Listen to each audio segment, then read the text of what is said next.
everybody, it's Baker from Board Online, Board Offline, and today I'm bringing to you the beginning of a series of short videos where we're going to cover some of the tips and tricks for new gamers just getting into the hobby. The first thing that comes to my mind, because really it was the first problem that I ran into, is if you're fresh into the hobby, getting in too deep. For instance, has this ever happened to you? You know, now that we've completed our 2x100 challenge of zombie dice and Star Realms, I was thinking that probably we needed something a little bit more of a challenge. I know we've only been in gaming for about a month, and you know, I appreciate you coming along for the ride with me. But let's go for something a little bit more of a challenge. I think there's something very similar to this, right up our alley, and just a little bit more challenging because I really think that's what we need. So, what do you think? There's so many rules. There's 2 books. What is... so many pieces?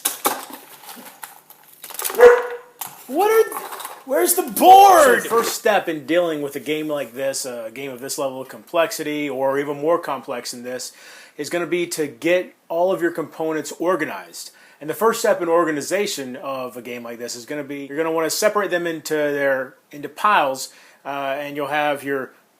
with cards, you're going to want to have decks, similar decks together, or each individual deck together.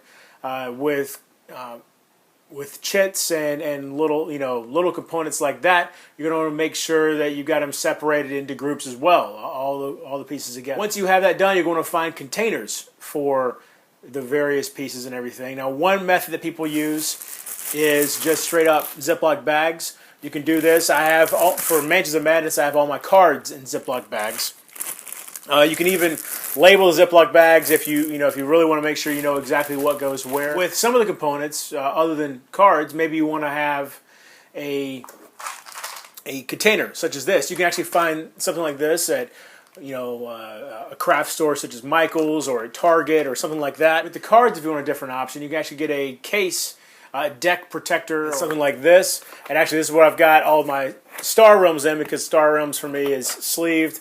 And I've also got the Gambit set all in this one box. Makes it real easy. And then the final step in organization is to maintain the organization, meaning at the end of a game, make sure you get everything back into their bags and containers so that you don't end up at the start of the next game having this big mess inside the box. So I hope you enjoyed the video. Hope it was informative. And until next time, if you're bored online, board offline.